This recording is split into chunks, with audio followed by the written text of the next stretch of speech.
नमस्कार। दिल्ली में आने वाला समय में कौन बनेगा करोड़पति, नहीं मैंने कौन बनेगा सीएम, इसके ऊपर बड़ा सारा चल रहा है हो हल्ला नौटंकी एकदम प्रचंड प्रचंड रूप में।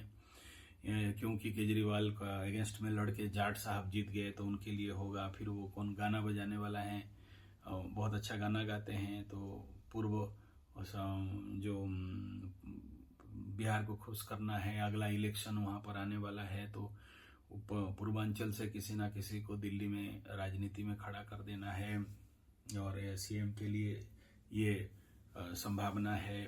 कुछ लोगों का थ्योरी है कि भाई हमारे 56 इंच और मोटा भाई दोनों मिलके ये सब सीक्रेट रखते हैं, दूसरे को बताते नहीं, और सबको सडन चमत्कार एकदम ऐसे किसी को लेके खड़ा करते हैं जो किसी को कोई उसके ऊपर सोचा समझा भी नहीं है।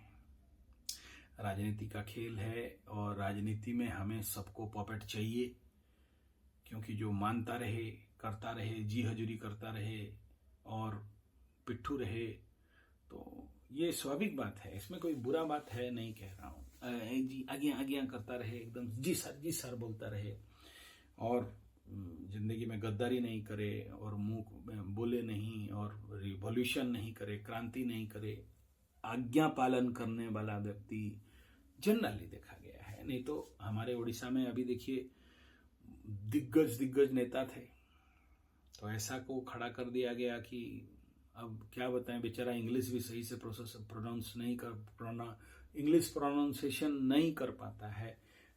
तो क्या करें। और तो ठीक है, जैसा तैसा है। नहीं तो ऐसे मुंहखोर लोग हैं कि पानी पिला दें एकदम। उड़ीसा के अंदर एकदम बब कटवाली है और राजा जी हैं, तो जिनके मुंह में दम है उनको नहीं दिया जाएगा। कुछ लोग जो मानने वाले हैं उनको दिया जाएगा। हाँ जी यस सर, ऐसे वालों को मिलेगा, इसमें कोई दो राय नहीं है। नेचुरली ये होना भी चाहिए, बुरा नहीं है। आप ऐसे आदमी को क्यों रखोगे जो आपके साथ अपोज करे? आप इसको संभालोगे या देश संभालोगे? तो ये तो संभव है कि जो जितना ज्यादा बढ़िया चापलूस रहेगा, चापलूस नेगेटिव सेंस में नहीं बोल रहा हूँ, पॉजिटिव सेंस में ही बोल रहा हूँ। यानी मैं भी होता तो मैं भी यही करता, इसमें कोई दो राय नहीं है और इसमें कोई ओरड होने का भी विषय नहीं है। लेकिन इस समय जो आकाशीय स्थिति है, ग्रहीय आकाशीय स्थिति को अगर आप मद्देनजर रखो तो एक चीज बड़ा जोर से दिखने में आ रहा है, और वो ये है कि आकाश में 9 ग्रहों में से सबसे ज्यादा पावर में इस समय, मतलब उच्च का ग्रह है शुक्र माने नारी। और नारी अभी शुक्र ग्रह किसके साथ है? राहु माने कौन? राजनीति, पॉलिटिक्स। और ऐसे कंडीशन में बहुत संभावना होता है कि किसी ना किसी फीमेल का पॉलिटिकल फील्ड में नया उदय, इसका भी कुछ संभावना इस समय दिख रहा है। और थोड़ा सा ऐसा फीमेल जो कूटनीति वाली हो, थोड़ा सा बड़ा सर हो, बब कट बाल हो और उसमें लाल पीला बनाई हो, या ऐसे नहीं कहेंगे तो हम लोग ऐसे बोल सकते हैं कि थोड़ा सा कूटनीति राजनीति करने वाली हो, थोड़ा सा चालाक चतुर हो, सरल वालों को मिलने का संभावना कम है। ये एक प्रेडिक्शन मात्र है, क्योंकि इस समय और ग्रह, किसी भी ग्रह में बहुत ज्यादा पावर नहीं दिख रहा है। इस समय आप देखोगे तो मंगल बकरी होके पड़ा हुआ है और मिथुन का मंगल राजनीति के सेक्टर में आने वाला दिख नहीं रहा है। यानी पुरुष ग्रह का अगर बात करते हैं तो उतना ज्यादा संभावना यहाँ नहीं। बृहस्पति अपने से छठा में, और अगर ऐसे सोच सकते हैं पुरुष ग्रह अपने से तीसरा और अपने से अष्टम में, तो उनका बल नहीं है। गुरु बृहस्पति किसी ब्राह्मण पंडित का बात करें, थोड़ा सा गोरा चिकना लंबा उच्च नाक गुरु बृहस्पति का सिंगल में, वो अपने से अष्टम में और अपने से तृतीय में ये भी गोचर कर रहा है। छठा तृतीय का गोचर है। शनि अंब कम्बस्ट है, तो जो जाठ माठ साठ वालों को थोड़ा सा संभावना कहीं ना कहीं कम दिख रहा है। हो सकता है क्योंकि सूर्य उसी के जाट के पास जा रहा है, मतलब जितना अंबेडकर कंपनी के पास सूर्य भगवान गवर्नमेंट जाने वाला है 14 तारीख को, तो उस कंडीशन में उनका भी कुछ संभावना दिखाई दे रहा है। और यहाँ राहु का लेकिन पावर कम हो रहा है, तो यहाँ अचानक वालों का स्थिति रहेगा भी, लेकिन उतना ज्यादा नहीं रहेगा।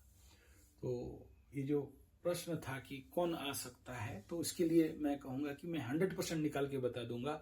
अगर जो लोग प्रत्याशी हैं जिनका अभी हवा उड़ रहा है 3-4 आदमी का, मैं ढूंढा बहुत कहीं उनका डेट टाइम मिल जाए तो मैं उनका कुंडली एनालिसिस कर लूं कि किसका कुंडली सबसे पावरफुल है, किसका दशम में सूर्य बैठा है, किसका एकादश का गुरु बृहस्पति है, या किसका मतलब इस समय सबसे बेस्ट पीरियड चल रहा है। तो इस समय अगर कोई होगा तो मैं बोलूंगा कि ये जो दशम में सूर्य जाने वाला है, तो 10, 11, 12 वृषभ राशि का जो व्यक्ति रहेगा, दशम में सूर्य जाएगा और उसके कुंडली में भी होगा तो राजनीति योग बना देता है। और दूसरा एक आशा ये दिखाई देगा यहाँ पर इस समय कि अगर मिथुन का होगा, अच्छा इन दोनों को भी देना चाहिए, वृषभ और मिथुन के लिए, क्योंकि आने वाला 5 साल समझ लीजिए कि इनका वृषभ के लिए तो आने वाला 2.5 साल टॉप गुड बेस्ट लाभदायक कंडीशन रहेगा, लेकिन मिथुन का पूरा 5 साल राजयोग खुलने वाला है। बड़े सारे कार्य मिथुन राशि वालों का होगा। अभी थोड़ा सा प्रॉब्लम में है नो डाउट, लेकिन उसके बाद इनका बड़े सारे सफलता और भाग्य खुलने का भी योग दिखाई दे रहा है। बढ़िया काम कर सकते हैं इस समय इन दोनों को।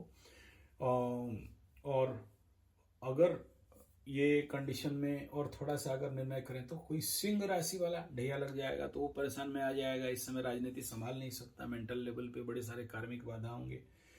कन्या का सप्तम और एकादश, कर्क का ठीक होगा, तो ये संभावना है। कर्क मिथुन वृषभ का कुछ संभावना है, तुला का भी कुछ संभावना है। अगर इस समय बाय डिपेंड अपन देयर कुंडली, मेरे पास किसी का भी नहीं है डाटा, तो मेरा यहाँ पर 3 प्रेडिक्शन, एक फीमेल का दे सकता है, फीमेल का होने का संभावना कुछ ज्यादा टॉप में है इस समय, और बाकी राशियों को बता दिया।